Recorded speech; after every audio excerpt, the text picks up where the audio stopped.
Udah kabarnya. Oke, live.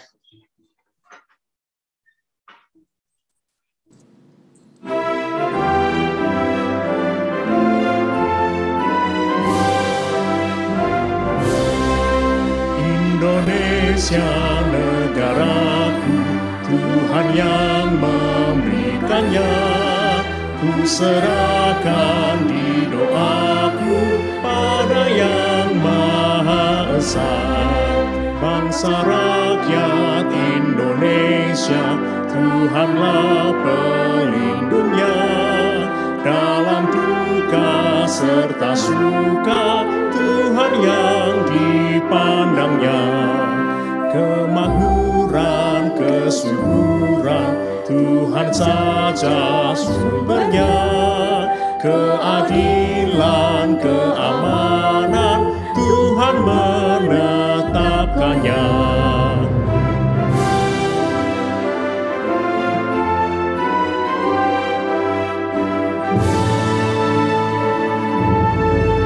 Dirgahayu Indonesia, bangsa serta alamnya, kini dan sepanjang masa, selalu Tuhan sertanya.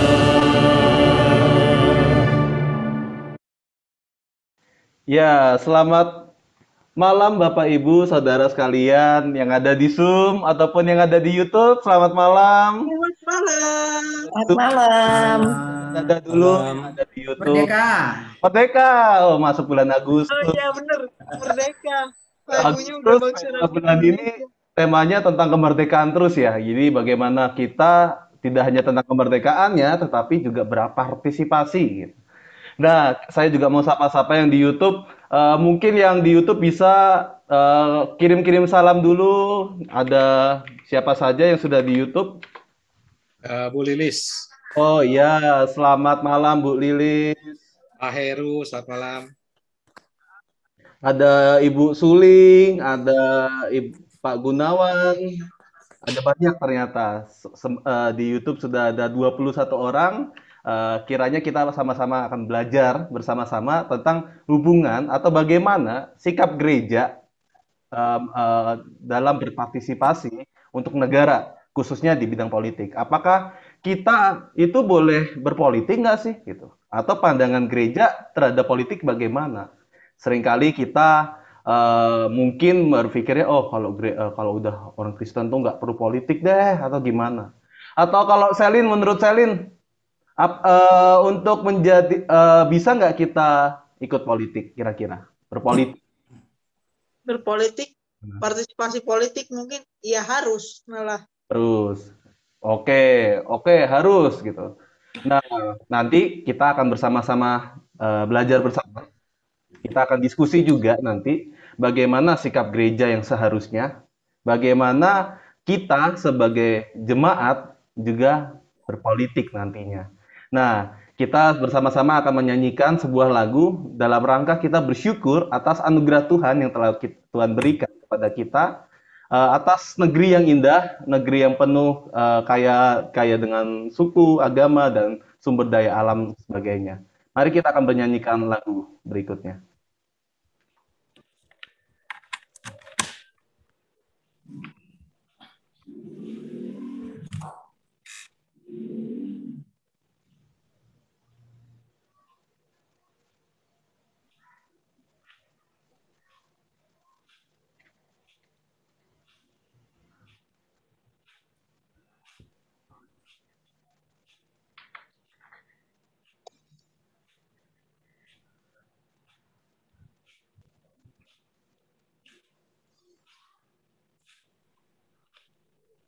Nggak ada suaranya, Pak Diki.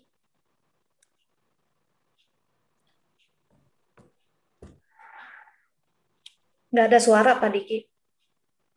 Sebentar, nanti ada kendala teknis.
Ya, betapa kita tidak bersyukur artinya kita ajak untuk bersyukur punya negara yang indah, banyak macam budayanya, begitu.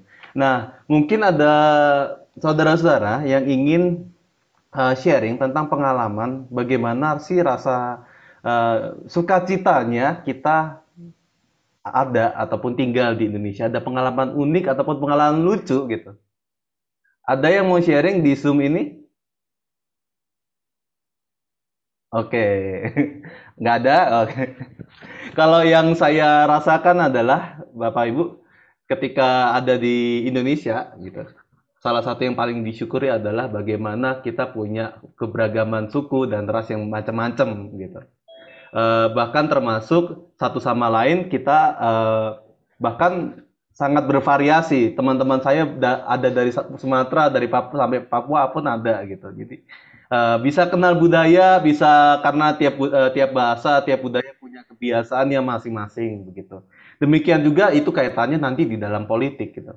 Politik seringkali mungkin memang kita menganggapnya hanya politik pemerintahan.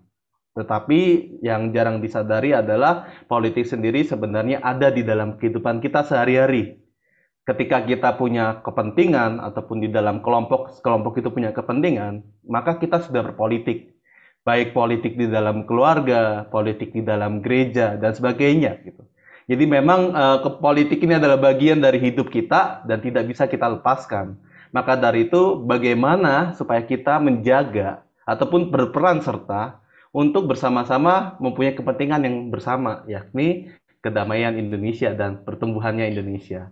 Maka dari itu, marilah kita bersama-sama, sebelum kita akan bersama-sama mendengarkan Pak Albertus Pati, kita akan mendengarkan satu lagu lagi yang berjudul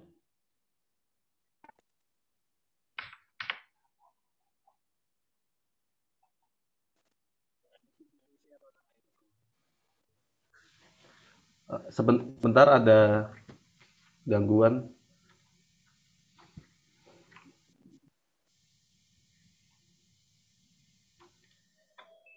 Ya.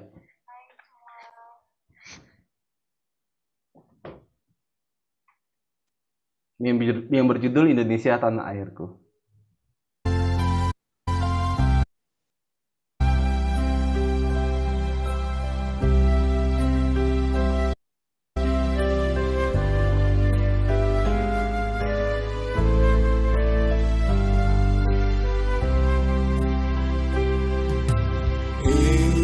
Indonesia tanah airku, indah dan megah.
Ya, saya persilakan Pak Albertus Pati untuk membuka dalam doa.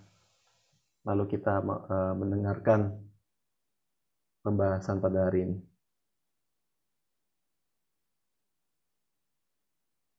Masih di mute, Pak? Oke. Ya. Saudara, marilah kita berdoa. Ya Tuhan, pada saat ini kami akan memulai percakapan, diskusi, bincang-bincang, dialog kami tentang kekristenan dan politik. Kiranya Tuhan saja yang menolong kami dalam percakapan kami. Tuhan sendiri yang membuka pikiran dan wawasan, dan terutama biarlah kami semua juga boleh diingatkan akan panggilan kami, bukan saja bagi kami dan bagi kehidupan kebaikan gereja kami, tetapi juga bagi kebaikan bangsa, tempat di mana Engkau telah mengutus kami dan menempatkan kami. Tuhan tolong Bapa agar supaya kami semua juga dapat memberikan kontribusi yang terbaik bagi kesejahteraan dan keadilan serta perdamaian di tengah-tengah bangsa Indonesia ini. Terpujilah namamu ya Tuhan, demi Kristus kami berdoa. Amin. Saya langsung ya, Dik ya? Langsung, Pak. Oke, selamat malam saudara-saudara semuanya. Selamat malam, Pak. Selamat malam. Semoga sehat-sehat semua ya. Kita bicara tentang politik dan kekristenan pada saat ini, saudara-saudara ya. Ini satu tema yang menarik sekali. Dan sangat baik orang Kristen tahu tentang kenapa kita mesti bicarakan soal politik dan kekristenan ini ya. Kita mulai dari slide kedua ya. Ya oke. Saya akan mulai di sini, saudara. Ini karena pendeta, maka mesti kasih ayat kan gitu ya. Kalau enggak bisa dosa. Kalau enggak kasih ayat. Jadi bisa dimarahin Ibu Eliawati kalau enggak ngasih ayat. Jadi sekarang kita kasih dulu, saudara, ini usahakanlah kesejahteraan kota kemana kamu aku buang. Ini kata Tuhan kepada orang Israel ya. Dan berdoalah untuk kota itu kepada Tuhan sebab kesejahteraannya adalah kesejahteraanmu. Itu dari Yeremia 29 ayat 7. Artinya apa, saudara? Artinya Tuhan ingin katakan kepada bangsa Israel, tentu saja melalui itu Tuhan juga ingin katakan kepada kita, jangan menjadi warga negara atau warga bangsa yang apatis dan pasif. Orang Israel yang lagi dia ada pembuangan saja, jadi sedang tinggal di tengah bangsa lain, itu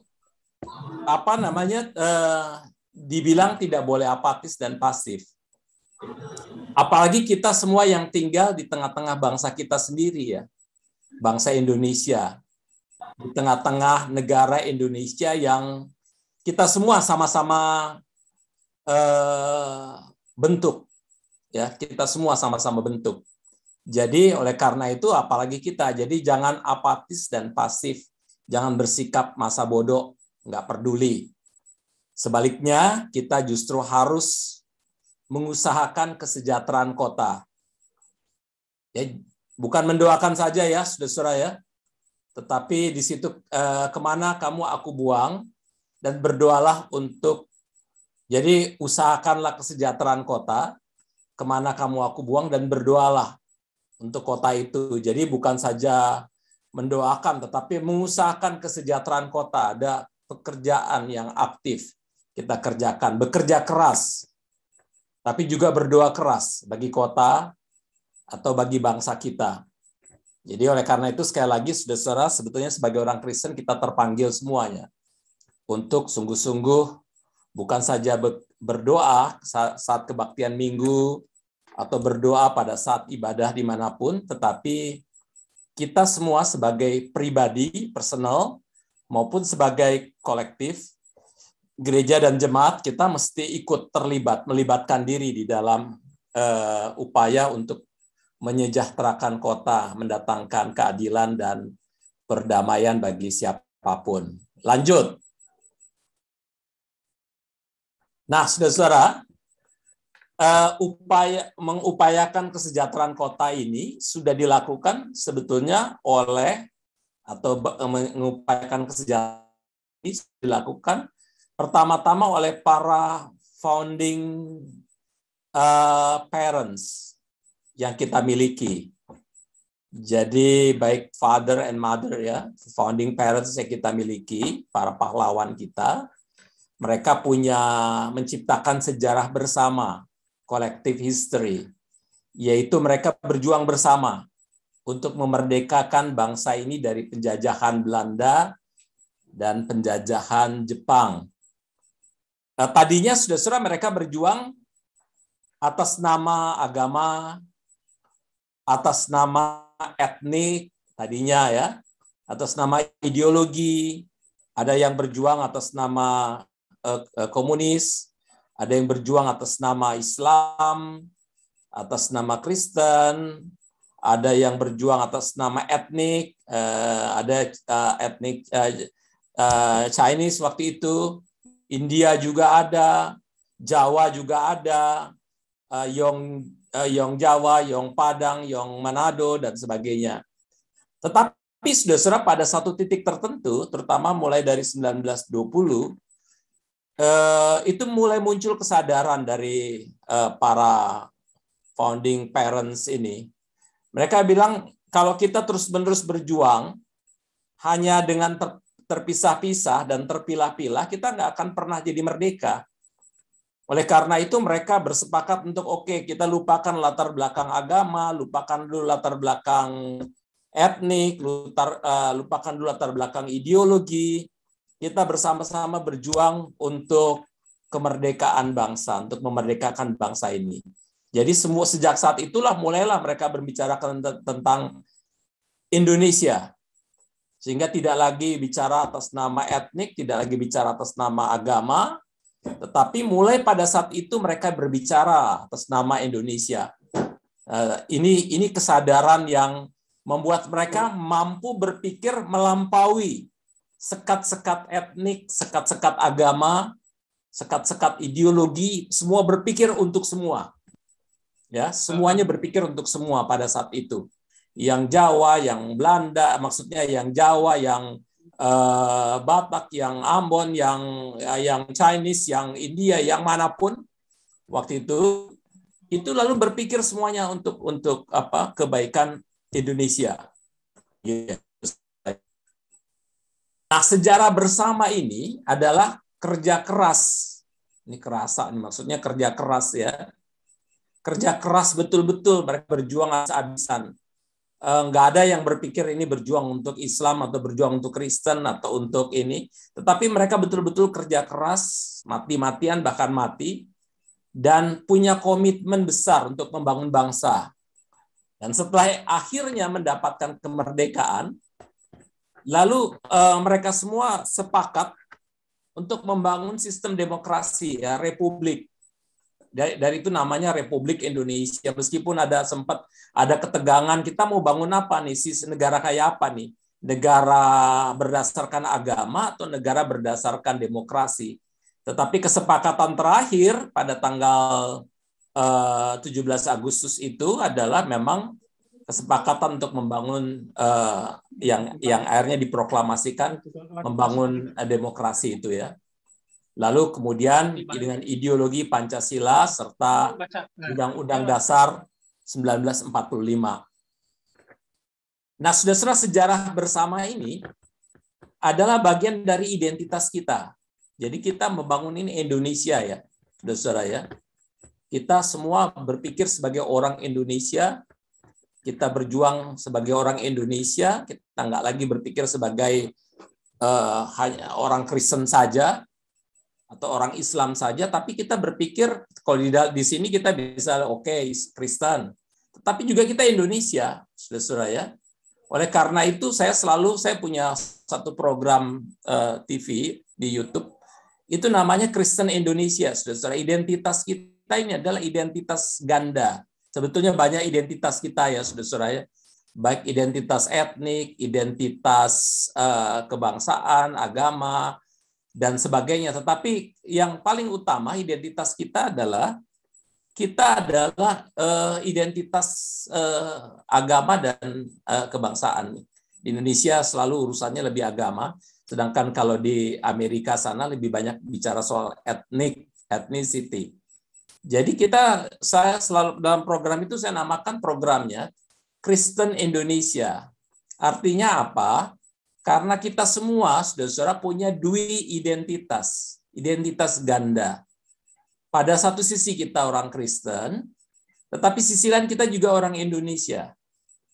Sebagai orang Kristen, kita ikut memberikan kontribusi bagi keindonesiaan. Jadi bukan sesuatu yang terpisah, tetapi justru sebagai orang Kristen kita terpanggil untuk memberikan kontribusi bagi keindonesiaan itu. Dan sebagai orang Indonesia, saudara-saudara, kita identitas keindonesiaan menolong kita agar supaya kekristenan itu bukan jadi kekristenan yang cupet, bukan menjadi kekristenan yang sempit, yang eksklusif, tetapi kekristenan yang betul-betul mampu menjadi bagian dari keindonesiaan. Jadi identitas Indonesia itu mengingatkan kepada kekristenan, agama yang kita pegang, kita bukan satu keagamaan yang bersifat eksklusif, tetapi justru kita adalah bagian dari keindonesiaan. Oleh karena itu, seharusnya kekristenan itu menyumbang pada keindonesiaan, dan keindonesiaan juga menyumbang pada kekristenan, ya, saudara. Kita harus terus melanjutkan. Kita harus terus melanjutkan perjuangan kita ini, saudara. Cita-cita bersama, yaitu kemerdekaan beragama. Ini sesuai dengan Pancasila, ya. Kemerdekaan beragama dan beribadah, ketuhanan yang Maha Esa.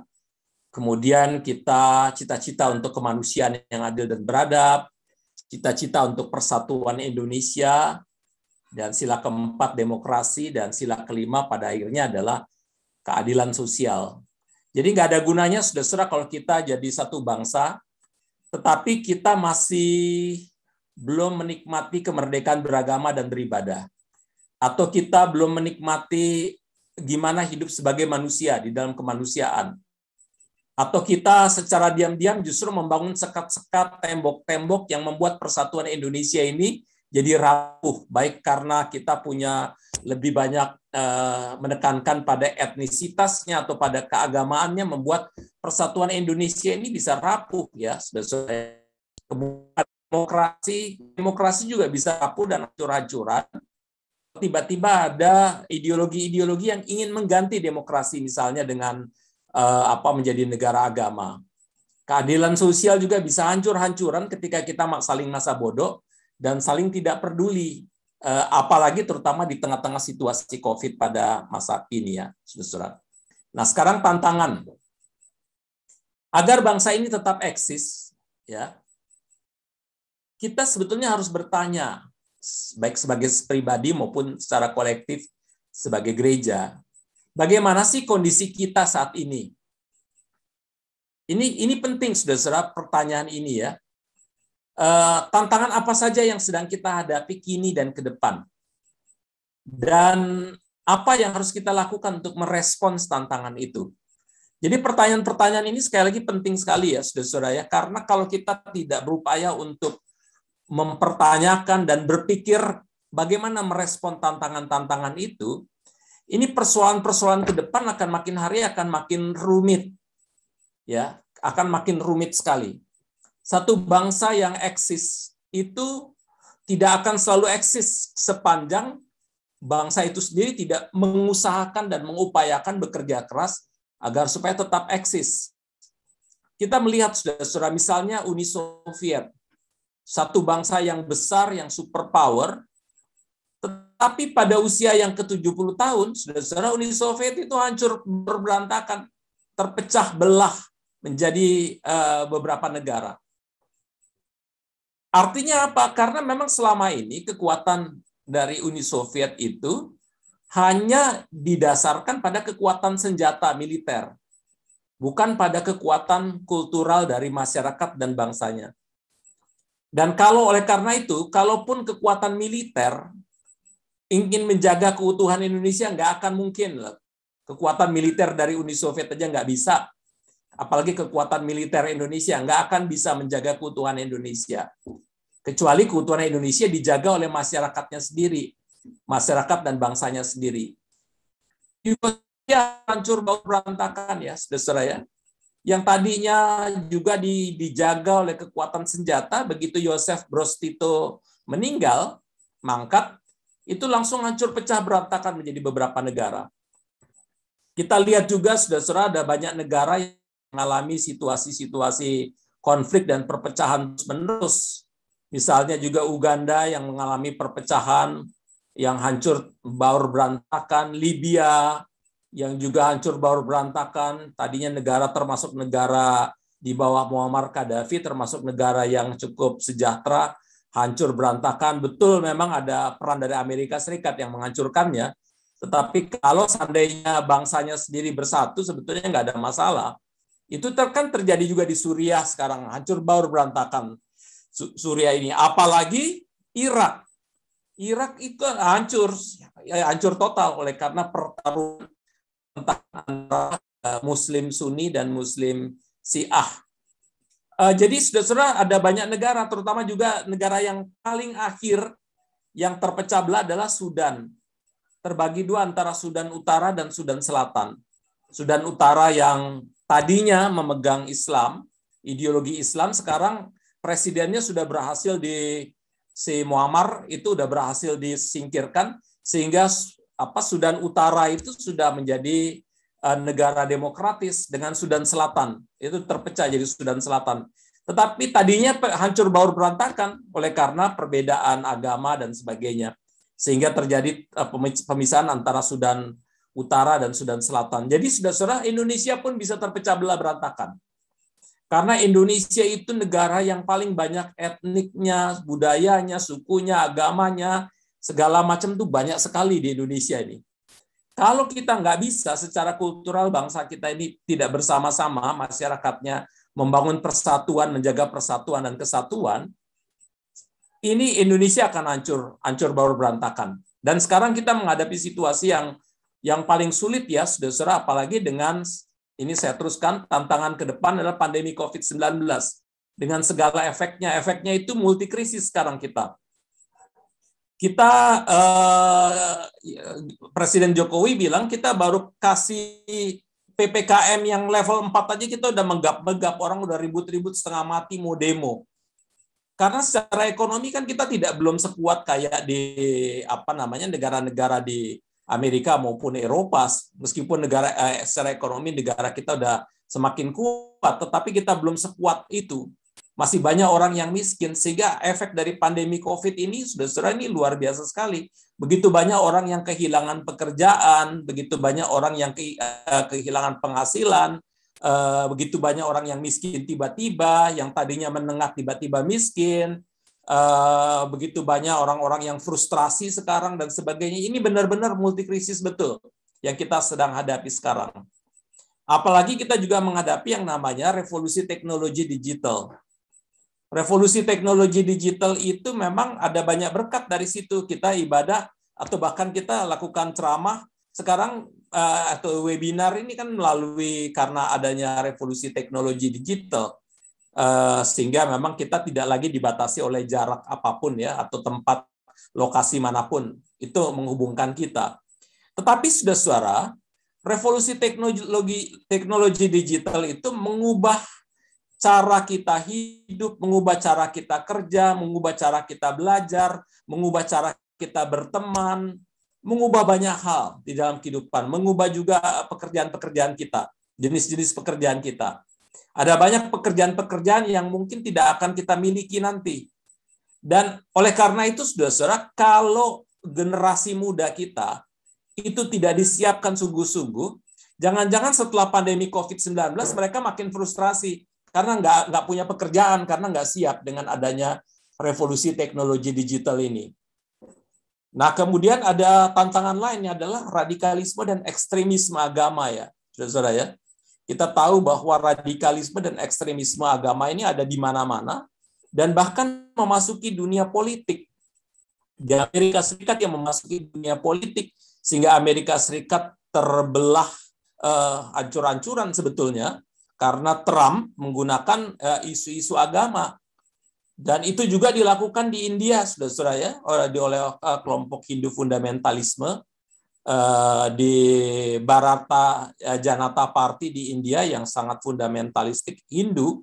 Begitu dia berkuasa, kemudian dia mendorong orang-orang Hindu fundamentalisme untuk membakar misalnya masjid-masjid dengan ini, kemudian menekan kelompok-kelompok agama lain dan sebagainya.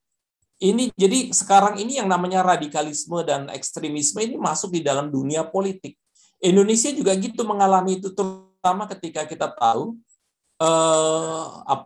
pada saat adanya Pilkada 2017 DKI. Itu radikalisme dan ekstremisme agama itu memasuki itu. Efeknya apa? Efeknya adalah siapa yang memilih Ahok, mereka akan mayatnya misalnya tidak akan didoakan, terus dikasih ayat-ayat pokoknya akan berdosa, masuk neraka dengan segala macam. Ini adalah efek radikalisme dan ekstremisme.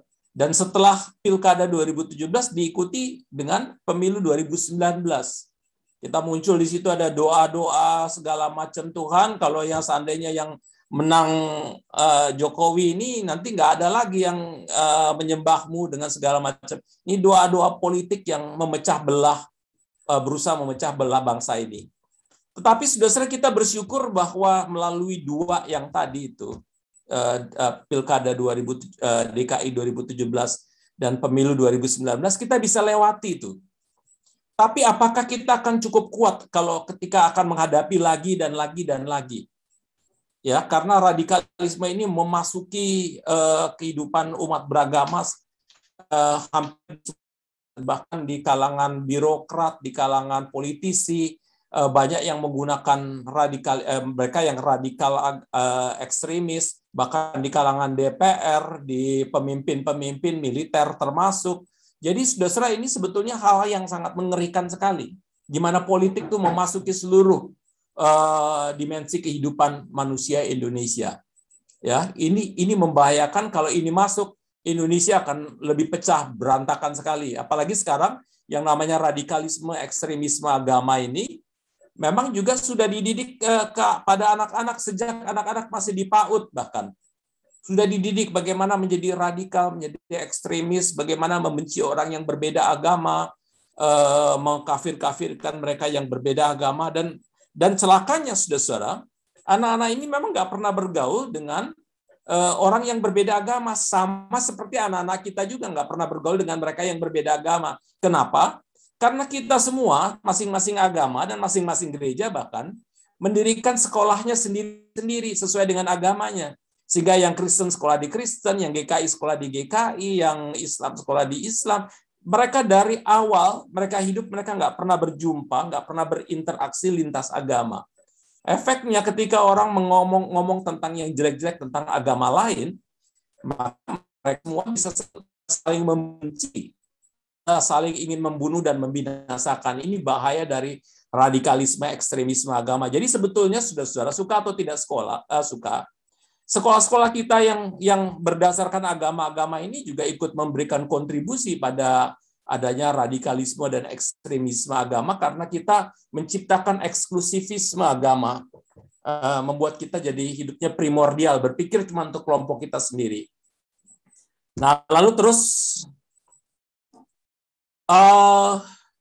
saudara-saudara, gereja itu seharusnya berfungsi sebagai kekuatan yang memberikan tengah efek-efek dan tantangan tadi, memberikan pengaruh positif bagi yang pertama masyarakat dan bangsa dengan membangun solidaritas dan kerjasama yang memperkuat kohesi sosial antar umat beragama. Saya gembira sekali karena Kebon Jati ini menjadi salah satu gereja yang sangat aktif di dalam soal hubungan antar umat beragama. Ini penting sekali, saudara-saudara, karena dengan kita menjaga hubungan yang baik antar umat beragama, kalau ada politisi yang ingin memanfaatkan atau menyalahgunakan isu agama, masyarakatnya sudah kuat, nggak ada masalah, kita tidak akan terpecah belah. Tetapi kalau kita sendiri kohesi sosialnya tidak kuat, begitu ada politisi yang memanfaatkan isu agama, kita langsung terpecah belah, berantakan, langsung saling hantam. Jadi sebetulnya dengan melakukan aktivitas-aktivitas membangun kohesi sosial antar umat beragama, dengan aktif menjalin relasi-relasi umat beragama dengan yang lainnya, itu sebetulnya kita sedang melakukan kerja politik sebetulnya. Memperkuat masyarakat, ya, memperkuat civil society. Jadi oleh karena itu apa yang telah dilakukan oleh Kebon Jati itu mesti dilakukan lebih banyak lagi dan lebih lebih serius lagi. Sekarang kalau kayak gini nggak perlu pikirin uang, karena efeknya adalah ini efeknya untuk kebaikan bangsa kita dan generasi kita ke depan sebetulnya. Jadi oleh karena itu kita mesti ikut membangun solidaritas dan kerjasama, memperkuat kohesi sosial masyarakat antar umat beragama. Dan juga di tengah-tengah kemiskinan bangsa ini, saudara-saudara, kita juga harus membantu menolong mereka yang miskin. Saya belum 2 minggu yang lalu, saudara-saudara, saya diminta memberikan semacam masukan tentang apa yang mesti kita lakukan untuk PPKM di Indonesia ini. Lalu saya memberikan masukan supaya kita bisa memperkuat masyarakat kita dengan membantu masyarakat yang miskin dan lapar, yang membutuhkan makanan itu, terutama masyarakat paling bawah, dengan bekerja sama dengan para PKL, pedagang kaki lima, warteg-warteg dengan segala macam. Kita kerjasama dengan warteg. Jadi wartegnya sendiri ada pemberdayaan ekonomi. Jadi bantuan kita nggak masak sendiri. Memang masak sendiri lebih murah. Tetapi kalau kita membantu juga melalui warteg-warteg itu segala macam, kita juga memperkuat ekonomi orang lain, saudara-saudara ya. Kita memperkuat ekonomi orang lain, lalu kemudian melalui mereka juga ada banyak juga orang dibantu dan ditolong dan sebagainya. Karena banyak warteg dan pedagang-pedagang kecil di kaki lima itu tidak dagangannya tidak laku, saudara-saudara. Jadi saya lagi mengusulkan kepada GKI Maulana Yusuf, kita belilah dagangan-dagangan itulah. Kalau kita nggak butuh, kita kasih orang lain aja, hanya supaya membuat mereka laku, ya, saudara-saudara ya. Jadi kalau kita punya uang lebih, belilah pedagang-pedagang kecil. Apapun itu, mungkin bukan untuk kita, tapi untuk kita bagi-bagikan aja sebetulnya. Karena mereka kasihan sekali kalau kita masih bisa hidup. Mereka sekarang kan hidupnya ini betul-betul hari per hari, ya. Oleh karena itu, selagi kita masih bisa membantu, kita bantu, karena hanya dengan memperkuat mereka itu kita mengurangi gejolak sebetulnya di tengah masyarakat. Karena kalau masyarakat sudah frustrasi, ya mereka bisa menciptakan gejolak karena tidak ada harapan lagi dalam hidup, gitu. Lalu kemudian kita juga, gereja berfungsi sebagai kekuatan kultural yang memberikan pengaruh positif bagi pemerintah, terutama dalam kebijakan sosial, politik, ekonomi yang adil dan setara. Ya, seperti yang tadi saya katakan, ya, saya memberikan masukan kepada pemerintah supaya bantulah, nggak usah melalui politisi-politisi itu, seperti yang dilakukan oleh Kementerian Sosial pada masa menteri yang lalu, membantu melalui politisi, lalu disunatnya banyak, kan gitu. Tapi bantu aja melalui UMKM, atau bantu saja melalui pedagang kaki lima, bantu saja melalui warteg-warteg dengan segala macam, itu jauh lebih membantu dan menolong, ya. Saudara-saudara, saya juga mencoba memberikan pengaruh kepada pemerintah melalui Kementerian Agama. Saya baru saja menyelesaikan buku moderasi beragama, itu pesanan menteri. Jadi 1 Agustus kemarin baru selesai. Jadi ini sebetulnya cara-cara kerja yang saya inginkan adalah kita bisa juga sebetulnya memberikan pengaruh kepada pemerintah ini melalui berbagai cara sebetulnya. Karena sekarang ini kan kita zamannya digital ini kan kita bisa ngomong bahkan kepada presiden langsung juga kita bisa, ya. Jadi terutama dalam kebijakan sosial, politik, ekonomi yang adil dan setara. Jadi oleh karena itu penting bisa kita lakukan, kita coba ikut mempengaruhi pemerintah, baik pemerintah pusat maupun pemerintah daerah di baik Kota Bandung maupun Jawa Barat. Ketiga, kita memberikan pengaruh besar untuk menjaga sistem dan ideologi negara, ya Pancasila dan Undang-Undang Dasar 45 serta demokrasi. Kita berupaya menjamin sistem dan penegakan hukum yang menjamin keadilan bagi seluruh warga negara, ya supaya berdasarkan keadilan dan kesetaraan. Ini penting, saudara-saudara, karena tanpa Pancasila Indonesia sudah hancur baur dari dulu. Ya, Uni Soviet hancur pada usia 70, Indonesia ini sudah mau masuk ke 70 berapa ya Indonesia ini ya? 2001 70 berapa ya? 6. Hah? 6. 76 ya? Iya. Saya dulu matematiknya jelek, Selin. Jadi ya kita 76 ya. Iya. Nah, jadi Indonesia 76, Uni Soviet 70 hancur baur berantakan. Kita padahal Indonesia jauh lebih beragam etnik, jauh lebih beragam agamanya. Apakah Indonesia dijaga oleh kekuatan militer? Bukan, tetapi karena adanya kesadaran masyarakat Indonesia untuk memegang Pancasila dan Undang-Undang Dasar 1945. Jadi kita bersyukur adanya ideologi negara yang Pancasilais dan Undang-Undang Dasar 45, juga adanya sistem demokrasi di Indonesia sehingga memang kita siapapun bisa jadi gubernur, siapapun bisa jadi presiden. Semuanya bisa punya hak dan kesetaraan yang sama, dan itu harus kita perjuangkan terus-menerus, saudara. Karena biar gimana kita hidup di dalam satu situasi selama kita hidup di dunia ini, termasuk di Indonesia, di mana selalu ada kompetisi dan kontestasi. Orang ingin senantiasa mengalahkan orang lain. Orang ingin sekali senantiasa ingin mendominasi, ingin melakukan hegemoni. Itu selalu ada di dalam kehidupan, bahkan di dalam keluarga ada, di gereja ada, apalagi di negara. Orang punya keinginan itu.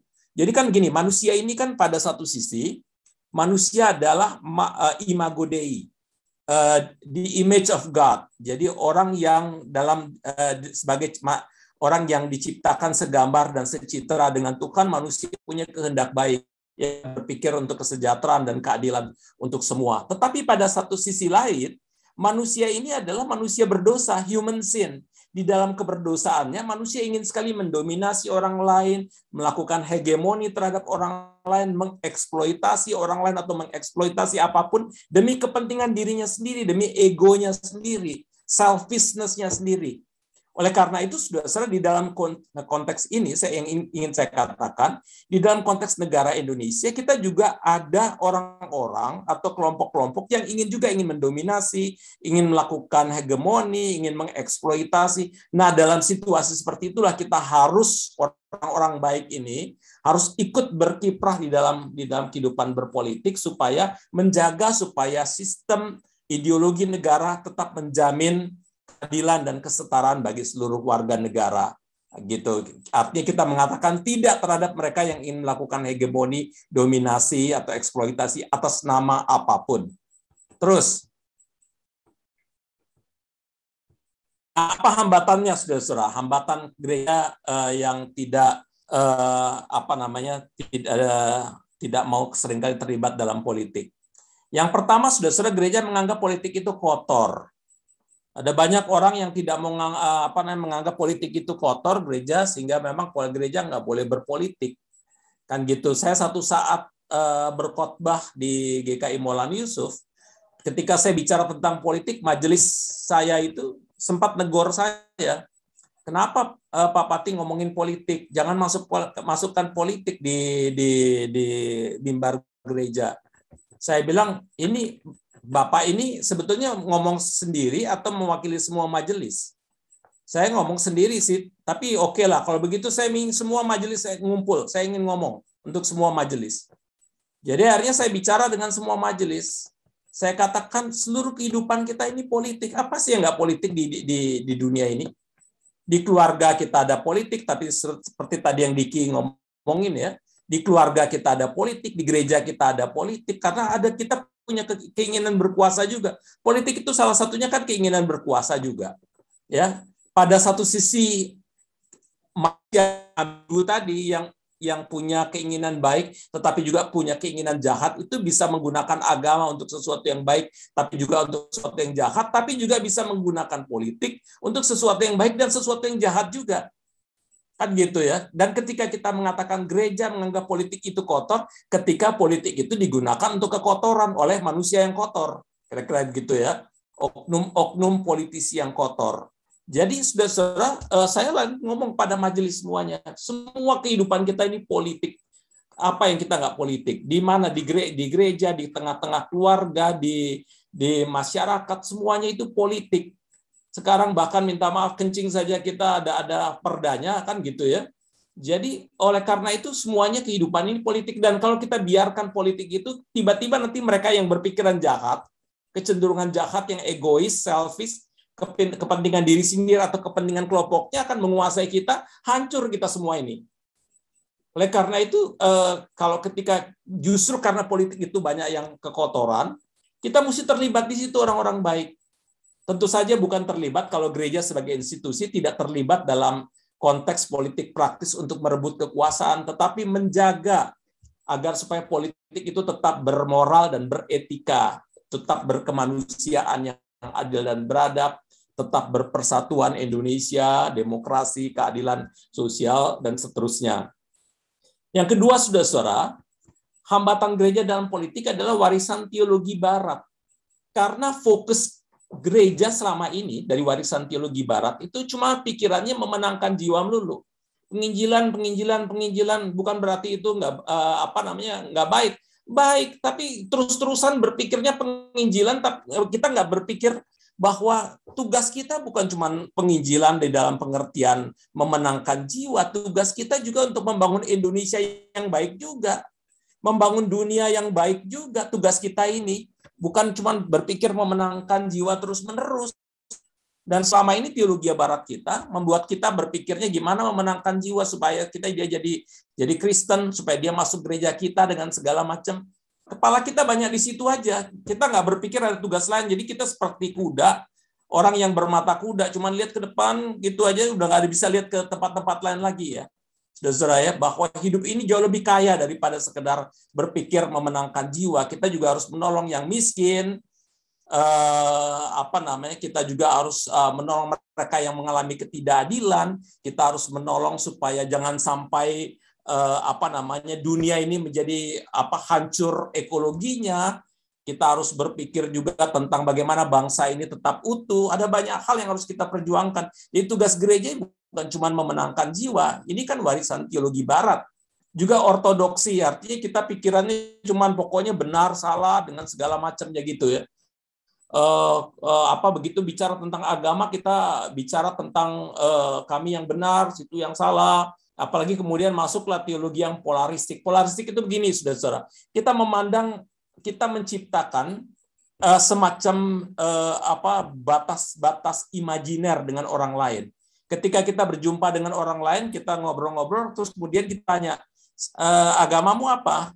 Begitu dia bilang agamanya Islam, oke, kita mulai membangun tembok imajiner. Oh, ternyata beda ya, dan gitu. Udah mulai bikin perbedaan-perbedaan kita itu. Etnikmu apa? Kan gitu. Ambon, oke, kita bangun lagi perbedaan. Dia ada. Kita manusia ini cenderung menciptakan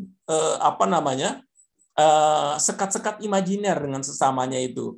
Terutama sekat imajiner agama ya. Dan celakanya ketika dia membangun sekat imajiner agama, pikirannya polaristik tadi. Kalau aku anak Tuhan, ya situ anak setan. Kalau aku anak terang, ya situ anak gelap yang tidak seperti aku. Kalau aku anak baik-baik, ya situ anak jahat-jahat lah. Kalau aku orang beragama, ya situ kafir lah.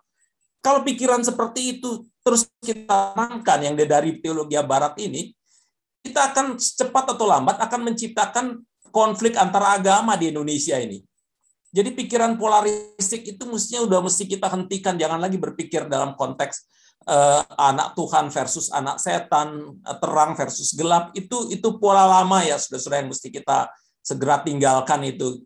Itu juga menciptakan semacam kepongahan rohani, menciptakan semacam superioritas kultural. Kita merasa paling hebat, yang lain-lain lebih rendah dari kita. yang lain-lain lebih apa namanya lebih tidak setara dengan kita dan sebagainya. Ini membahayakan. Kalau semua agama berpikir begitu, kita makin hancur. Indonesia ini akan makin hancur baur. Kita akan saling berusaha mendominasi, lakukan hegemoni dan sebagainya.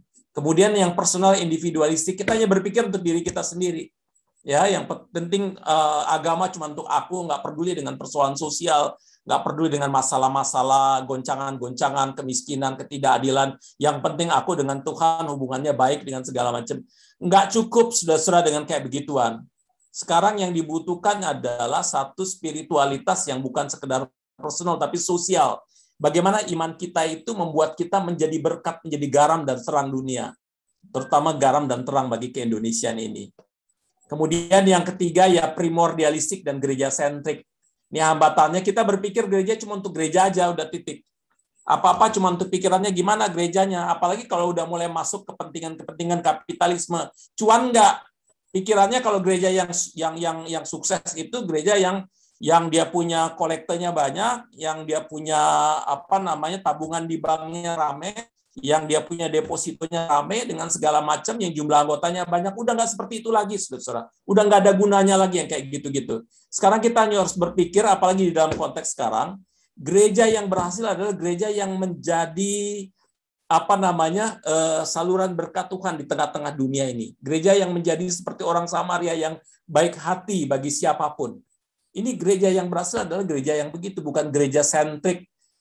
Tetapi justru kita harus berpikir dalam konteks gereja yang betul-betul memberi diri seperti Yesus untuk kebaikan semua. Jadi inilah hambatan-hambatan yang seringkali kita temui ya, saudara ya. Seringkali gereja sentrik ini di Maulana Yusuf sendiri, ketika saya banyak berurusan dengan hubungan antaragama, urusan-urusan politik, meskipun bukan politik praktis ya, saudara ya.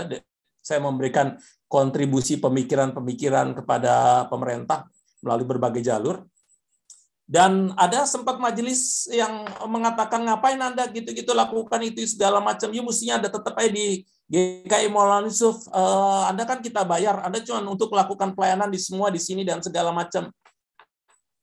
Saya bilang, waduh, gereja itu sebetulnya nggak berpikiran cuma begitu. Gereja harus berpikir sekarang untuk kepentingan semua.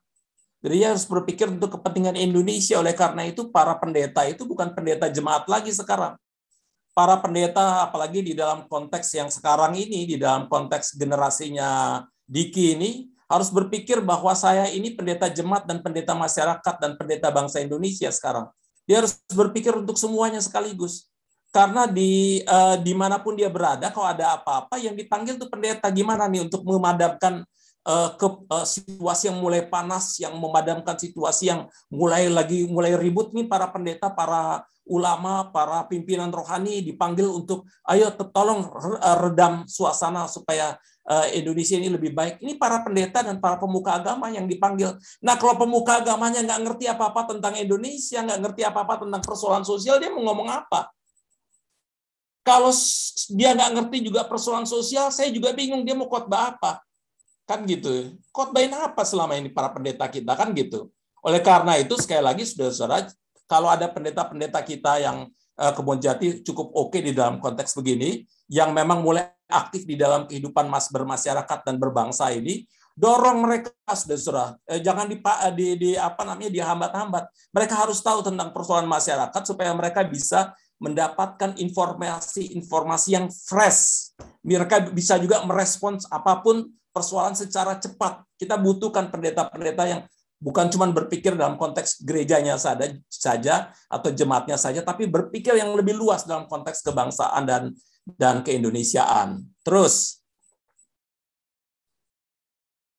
next. Nah, ini sebagai simpulan, saudara-saudara, politik itu adalah seluruh hidup kita. Apapun yang kita lakukan dan tidak lakukan, punya efek sosial politik. Bisa besar, bisa kecil. Kalau Anda nggak percaya, Anda coba aja tulis di dalam WA. Ya, kan gitu ya. Tulis aja di dalam WA. Misalnya, satu contoh. Anda tulis, Islam brengsek. Lalu kirim aja, cuma 2 kata itu. Kirim aja ke beberapa grup WA. Itu pasti akan mengakibatkan gempa goncangan besar dalam kehidupan sosial politik. Cuma 2 kata itu aja, saudara-saudara. Apalagi di dalam konteks yang media sosial sekarang ya, saudara-saudara. Ini apapun yang kita lakukan atau apapun yang tidak kita lakukan punya efek sosial politik besar. Jadi oleh karena itu saya juga ingin saya katakan, saudara-saudara, hati-hati juga terhadap medsos. Ya, kalau Anda ada hal-hal yang berita-berita buruk yang mengadu domba, nggak usah dibagi-bagilah, saudara-saudara, nggak usah di-share. Share aja berita-berita yang enak, yang gembira, yang mempersatukan dan sebagainya. Jangan suka iseng nyebarin berita-berita yang bikin panas, yang bikin hati orang bisa kesal dengan segala macam. Orang Kristen suka sekali itu nyebarin juga berita tentang siapa ini orang Kristen dari luar negeri yang suka ngomongin tentang kejelekan Islam itu, saya lupa namanya. Paul Sang. Hah? Paul Sang. Bukan yang termasuk Christian dia. Prince. Joseph Prince. Prince. Siapa namanya? Prince. Nah, Joseph itu. Prince atau Christian Joseph Prince? Prince. Christian Prince. Christian Prince itu kan ngomongin jelek-jelek tentang Islam, kita doyan sekali disebar-sebarin. Ngapain yang kayak gitu? Dia di sana kalau Indonesia pecah, dia di sana nggak ada masalah, dia tenang-tenang aja di sana.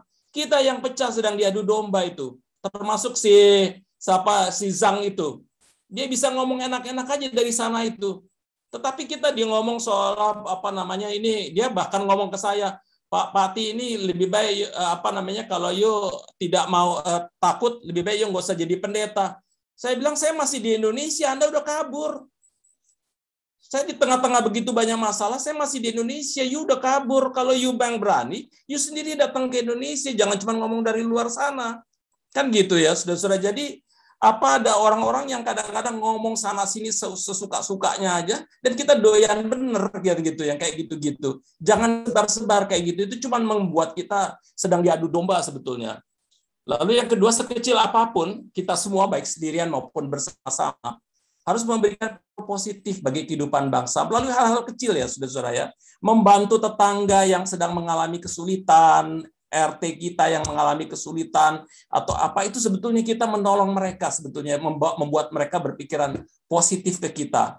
Semua orang di RW saya ini, saudara-saudara ya, RT RW saya di Sukaluyu ini, semua tahu saya pendeta. Saya nggak menyembunyikan, saya semua tahu, satu RW tahu saya pendeta.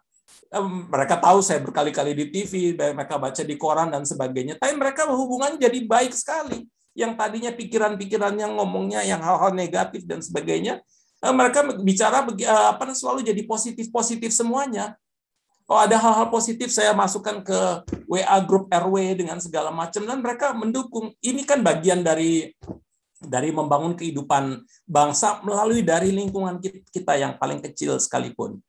Dan terakhir, saudara-saudara, Indonesia adalah proyek bersama. Kita tidak boleh melupakannya ya. Ini proyek bersama para founding parents dan diteruskan kepada kita, diwariskan kepada kita.